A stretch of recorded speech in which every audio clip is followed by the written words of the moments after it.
Welcome to LinguaWire English B1. Today, we have two stories. A Ukrainian man charged in Germany over the Nord Stream pipeline blasts and a deadly overnight attack on Kyiv. To help you follow today's episode, full transcripts and vocabulary lookups are available at LinguaWire.com.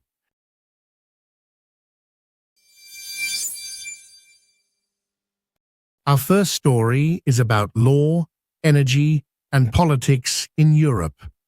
I'm joined by Adam, LinguaWire Energy and Legal Affairs correspondent. Hello, Daniel. Adam, what is the latest development in the Nord Stream case? German prosecutors have filed charges against a Ukrainian national over the explosions that damaged the Nord Stream gas pipelines under the Baltic Sea in 2022. Who is the man who has been charged? Under German privacy laws, he is named only as Serhiy K. German media say he is the same person who was arrested in Italy last summer and extradited to Germany in November. What do prosecutors say he did? They allege that he led and coordinated the attack on the pipelines.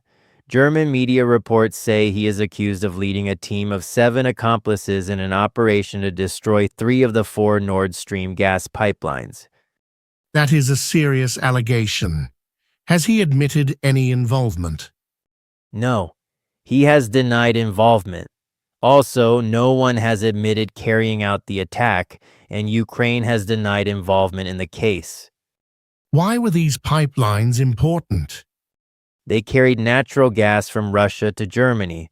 So this is not only a criminal case, it is also about energy infrastructure, security, and political trust at a time of deep tension in Europe.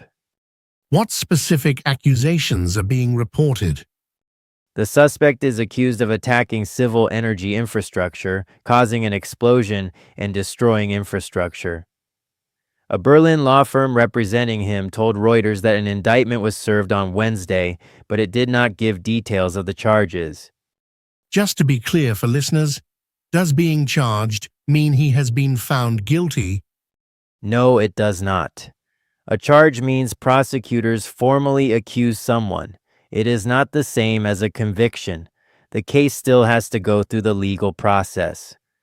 Why could this case matter for Germany and Ukraine? Because Ukraine has denied involvement while Germany is investigating an attack on important energy infrastructure. The case could create political pressure between two countries that also have a major relationship because of the war in Ukraine. Is there any confirmed public answer yet about who ordered the attack? No. Based on the information available, no one has publicly admitted responsibility. The charges focus on one Ukrainian national, and the wider picture remains uncertain. So the key point today is not that the mystery is solved, but that German prosecutors have moved the case forward. Exactly. The legal process has taken a major step, but many facts are still disputed or not public.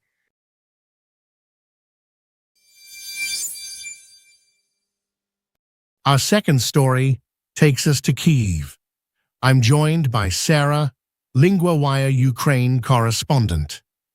Hello, Daniel. Sarah, what happened in Kyiv overnight? Russian forces launched a major drone and missile attack on the Ukrainian capital overnight. Ukrainian officials say at least 10 people were killed. How widespread was the attack inside the city? Several neighborhoods were evacuated as strikes shook buildings across Kyiv. Officials described it as one of the biggest attacks on the city in weeks. Were civilians among the casualties? Yes. Timur Tkachenko, the head of Kyiv's military administration, said children were among what he called a significant number of casualties. Did Ukrainian officials say anything about the targets? Tkachenko said, The enemy is once again deliberately targeting residential areas and killing civilians. That is Ukraine's position. Russia's Ministry of Defense claimed it targeted energy facilities in response to recent Ukrainian strikes. So the two sides are giving very different accounts of what was targeted. Yes. Ukraine says residential areas were hit. Russia says it was targeting energy facilities.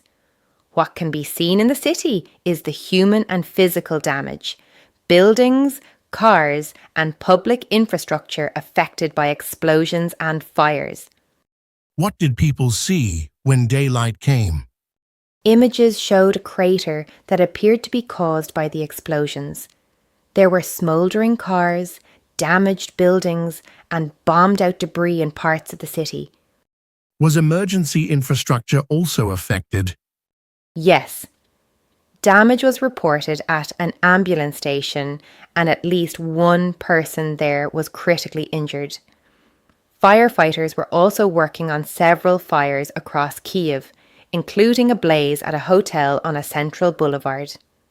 President Zelensky had warned of a possible attack before this happened, correct? Yes. The attack came hours after President Volodymyr Zelensky warned that Russia was preparing what he called a massive attack. What does this story show about daily life in Kyiv now? It shows how quickly normal life can be interrupted. People can go to sleep in their homes, then wake up to evacuations, fires, damaged streets, and emergency workers outside. And what is the wider consequence of a strike like this? Beyond the immediate loss of life, attacks like this put pressure on hospitals, rescue workers, energy systems, and ordinary families.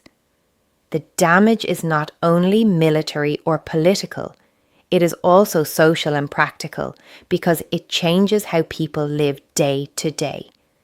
So today's main update is the scale of the overnight attack and the number of people killed, according to officials. Yes, officials say at least 10 people were killed, with children among the casualties, and damage was reported across several parts of Kyiv.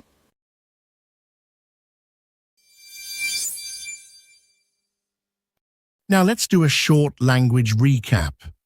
Part 1 is vocabulary from the Nord Stream legal story.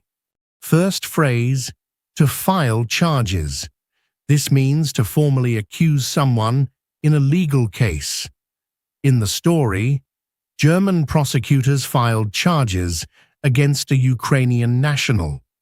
Example, prosecutors filed charges after the investigation. Second phrase, to deny involvement. This means to say that you did not take part in something. In the story, the man denied involvement, and Ukraine also denied involvement in the case. Example, she denied involvement in the decision. Third word, infrastructure. Infrastructure means the basic systems a place needs, such as energy, transport, water, or communications. In the story, the pipelines were part of energy infrastructure. Example, the storm damaged roads and other infrastructure.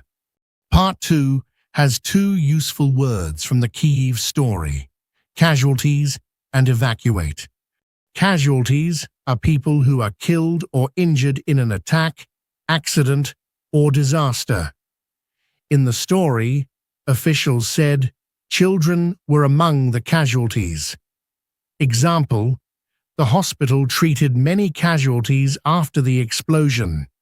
To evacuate means to move people away from a dangerous place. In the story, several neighborhoods were evacuated after the strikes. Evacuate is a regular verb. We say evacuate in the present, evacuated in the past, and evacuating in the continuous form. Example 1. The police evacuated the building. Example 2. Families are evacuating the area.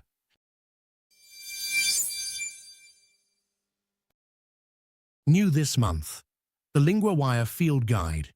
For every news theme, it gives you the 50 key words to know, the most important verbs and conjugations that cover 90% of the full month's news podcast episodes, and lesson sheets on the fundamentals, how sentences are built, how the articles work, with flashcard practice to test yourself on all of it. Find it at linguawire.com guide.